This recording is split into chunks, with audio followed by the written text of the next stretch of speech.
it's not very good, is it? And I mean, that's putting it mildly. What's been so interesting is I regarded the advent of With Love Meghan rather like I regarded root canal surgery. It's one of those things that you know it's coming. You really don't want it to. What began as a multi-million-dollar content partnership designed to boost Meghan Markle's international image has now unraveled in one of the most embarrassing public collapses of her post-royal life.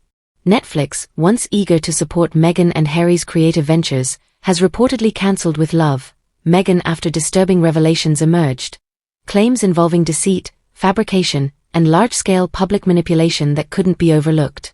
Sources reveal Meghan was exposed in the act, engaging in behavior considered so harmful and morally questionable that it sparked immediate backlash. Easier to watch than the Harry and Meghan versus everybody else show we did a couple of years ago.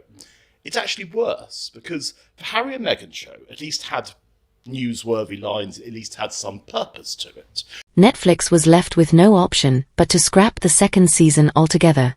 From choreographed charity appearances to copied storylines and altered video content, Meghan's meticulously built public persona is crumbling under the pressure of reality, and Netflix no longer wants to shoulder the burden. One of the most alarming discoveries that triggered internal concern at the streaming giant was that several scenes showcasing Meghan's alleged humanitarian efforts were entirely fabricated. Markle, but she calls herself Meghan Sussex in the show. And you keep thinking, is this going to be the new Meghan Sussex that we see? But there's all these bizarre touches in it. Like at one point, she says that she's going to have pretzel bags made up, and they're individually personalised pretzel bags. A crew member revealed that a scene showing Meghan volunteering at a children's literacy centre was completely staged. The kids were actually hired child actors, the donations were taken back after the shoot, and the so-called volunteers were members of Meghan's personal team disguised as community locals. This revelation not only breaches the ethical standards of documentary filmmaking, it's a blatant slap in the face to real charitable work. Netflix executives were reportedly caught off guard and furious. I know that Daniel loves peanut butter. I'm still going to label this. You always want to be conscious if someone has a nut allergy. And there's another moment where this wonderfully demeaning and high-handed They realized that what had been pitched to them as genuine content was actually a meticulously planned act of deception. Behind the scenes, Netflix's legal department became more and more uneasy with several potentially defamatory allegations Meghan made against the royal family, particularly involving Queen Camilla and Prince William. In one episode draft, Meghan reportedly claimed that a high-ranking royal emotionally deserted her during her pregnancy. Yeah. Yes, finally. Yes, hallelujah. I always have to give a preamble to whenever I talk about Meghan and Harry and say, I don't know them, I'm not haters, I don't care. But I think the way they have taken their 2 days, because they were really working royals for basically. But legal reviewers found no evidence, no witnesses, and no timeline that could back up the accusation. Lawyers quickly flagged the segment as potentially libelous, warning Netflix that it could trigger legal action from Buckingham Palace. Under mounting pressure, the platform quietly removed the episode, but by then, the trust had already been broken. Meghan's storytelling had crossed both ethical and legal lines. Insider reports from the production suggest an increasingly toxic workplace atmosphere allegedly driven by Meghan herself. Several crew members, speaking anonymously, described her conduct as aggressive, excessively controlling, and demeaning. One assistant even claimed Meghan would publicly scold staff over minor errors. Basically commercialize their experience in the royal family. And commercialize the royal family is so disrespectful to the Queen, who has basically dedicated her life in service to the royal family. I've always said I think a lot of the things they've done after leaving the royal family has been very tacky, in particular the Oprah interview. But I think this was probably the final straw for me, because I just thought, wow, you're really... Another crew member claimed she insisted on last-minute script revisions that directly contradicted earlier edits. Team morale sank, the production timeline slipped, and Netflix had to bring in conflict resolution experts, but the damage was done. Many team members declined to return for a second season.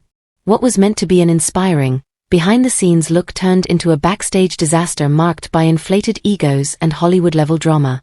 Even more incriminating was the revelation that some of Meghan's most emotional personal anecdotes weren't even hers. Viewers and online sleuths discovered that a tearful story she told about being racially profiled at a supermarket was nearly identical to a viral Reddit post from 2017. you're just running with it shamelessly, right? This is the Queen's Jubilee year, and you just have no shame in what you're doing. And I think people are sick of it. What else are they going to say? There's nothing interesting about them anymore. We've talked for ages about if you're already part of something and then you go there moaning about press intrusion, you sign this big deal. Delighted it's canned. I cannot handle. The similarities were word for word, identical details, identical emotions. The only difference was that Meghan portrayed it as her own real-life experience on international television. Netflix's fact-checking team flagged several other moments with similar problems, accusing her of emotional plagiarism on a platform that prides itself on authentic storytelling. This wasn't just a disappointment, it was a deep betrayal. It exposed not just carelessness, but a calculated effort to exploit audience sympathy. Another serious issue, uncovered by the post-production crew, involved the manipulation of audio and editing to fabricate emotional depth. In one widely circulated scene, Meghan is shown quietly crying while holding Archie's toy in her living room, an intimate, sorrowful moment. This is what I forget the virtue signalling and all that. I don't know how he and she can, through this Archewell Foundation, can say things like, we won't rest until we've created world peace. Do you know what? You don't even know what honestly, it's almost so condescending. And for me, just go back to America and show. That is, until it was revealed that the crying audio was added in post-production, and Meghan didn't shed a single tear during the original filming. A former editor disclosed that dozens of similar moments were artificially created in the editing room using background music, lighting tricks, and layered sound effects to make Meghan seem more emotional and relatable. Netflix believed they were receiving unfiltered truth. Instead, they got a scripted reality show disguised as a documentary. We'll take a deeper look into how Meghan's standing among fellow celebrities has crumbled, how the use of her children's footage triggered legal concerns, and how internal Netflix documents now reportedly label her a reputational risk. Meghan's media empire is unraveling.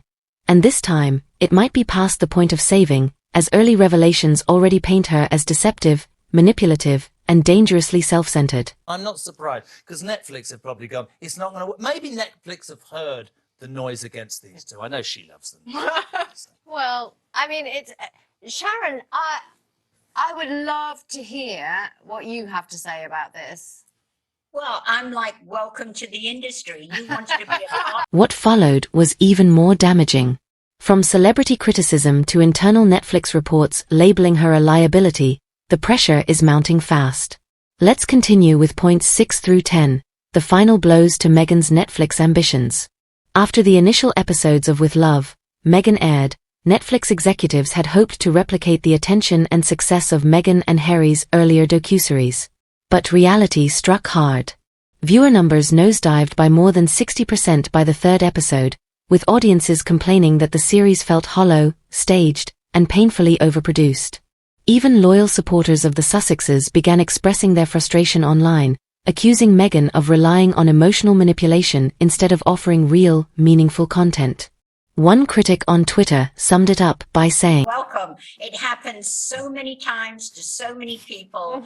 And I mean, I didn't think the idea was great in the beginning. The story we've heard is a million, you've seen it a million times. But anyway, this is not an unusual thing. It's less of a docuseries and more of a dramatic performance with Meghan casting herself as a misunderstood icon, one critic posted. Netflix's algorithm picked up significant viewer drop-offs mid-episode, a clear indicator that audiences were quickly losing interest. In a surprising twist, an anonymous insider at Netflix leaked an internal memo that had reportedly circulated among top-level executives. The document, dated just weeks before the show was pulled, stated bluntly, "We can no longer view Meghan Markle as an asset. She has become a reputational liability. Her content lacks authenticity, and the public backlash is eroding trust in our brand." The memo went on to recommend halting all upcoming projects associated with Meghan's name. He's not doing good. The first thing they have to do is cut.